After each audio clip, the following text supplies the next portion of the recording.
Hi అండి, అందరికీ నమస్తే. Welcome to our channel. ఈరోజు రెసిపీ వచ్చేసి ఆవిరి వడియాలు. చాలా వరకు వడియాలని ఇంట్లో తయారు చేసి పెట్టాలనిపిస్తుంది, కానీ మాకు ఎండ రాదు, వడియాలను చేయడం కష్టం అనుకునేవారు ఇలా ఆవిరి వడియాలు పెట్టుకున్నారంటే మార్నింగ్ తయారు చేశారంటే ఈవినింగ్ వరకు మనకి రెడీ అయిపోతాయి. ఈ వడియాల కోసం ప్రాసెస్ చూసేద్దాం, స్కిప్ చేయకుండా చూసేయండి. ఒక 8 గంటల పాటు నానబెట్టుకున్న రైస్ని తీసుకోవాలి. నేను ఇక్కడ రేషన్ రైస్ని యూస్ చేస్తున్నాను.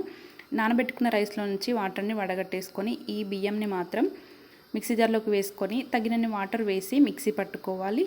ఇలా వీడియోలో చూపిస్తున్న విధంగా మిక్సీ పట్టుకున్నాక ఈ బియ్యం మిశ్రమాన్ని స్టెయినర్తో వడగట్టుకోవాలి. ఇలా వడగట్టుకోవడం వల్ల మనకి వడియాలు అనేవి విరిగిపోకుండా వస్తాయి.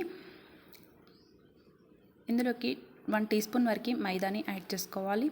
హాఫ్ టీ స్పూన్ పచ్చిమిర్చి పేస్ట్ యాడ్ చేసుకొని, half teaspoon salt, half teaspoon జీలకర్ర యాడ్ చేసుకొని మొత్తం అంతా కలుపుకోవాలి. ఇక్కడ మైదా ఇష్టం లేని వాళ్ళు సగ్గు బియ్యాన్ని 2 స్పూన్స్ బియ్యం నానబెట్టుకున్నప్పుడే నానబెట్టుకొని మిక్సీ పట్టుకోవాలి. ఇలా రెడీ చేసుకొని పక్కన పెట్టుకోవాలి.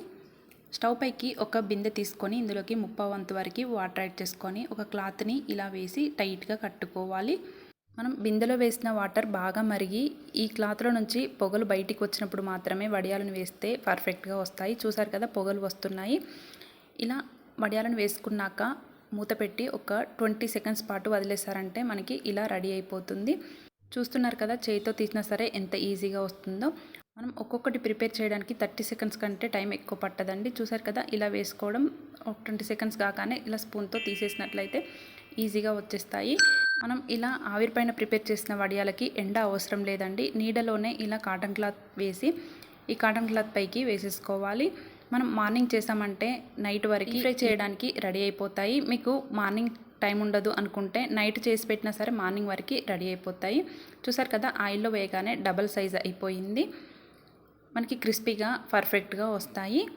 మనం బయట కొనుక్కునే వడియాల కంటే కూడా టేస్టీగా ఉంటాయి. మనం ఇంట్లోనే హెల్తీగా ప్రిపేర్ చేసుకోవచ్చు. ఇందులో ఏ ఫ్లేవర్ కావాలనుకుంటే ఆ ఫ్లేవర్తో కొత్తిమీరను, పుదీనా, టమాటో ఇలా మీకు ఏ ఫ్లేవర్ కావాలనుకుంటే ఆ ఫ్లేవర్లో చేసి పెట్టొచ్చు. మనం ఇందులో ఒక్క చుక్క ఆయిల్ కూడా వాడట్లేదు. ఈ వడియాలు పూర్తిగా డ్రై అయ్యాక ఎయిర్ టైట్ కంటైనర్లో పెట్టుకున్నట్లయితే 1 ఇయర్ వరకు కూడా నిల్వ ఉంటాయి. మీ ఇంట్లో రెగ్యులర్గా చేసే వడియాలు ఏంటో కామెంట్ బాక్స్లో తెలియచేయండి. మీకు ఈ రెసిపీ నచ్చినట్లయితే ఒక లైక్ చేయండి. నా ఛానల్ని సబ్స్క్రైబ్ చేసుకోండి. Thank you for watching.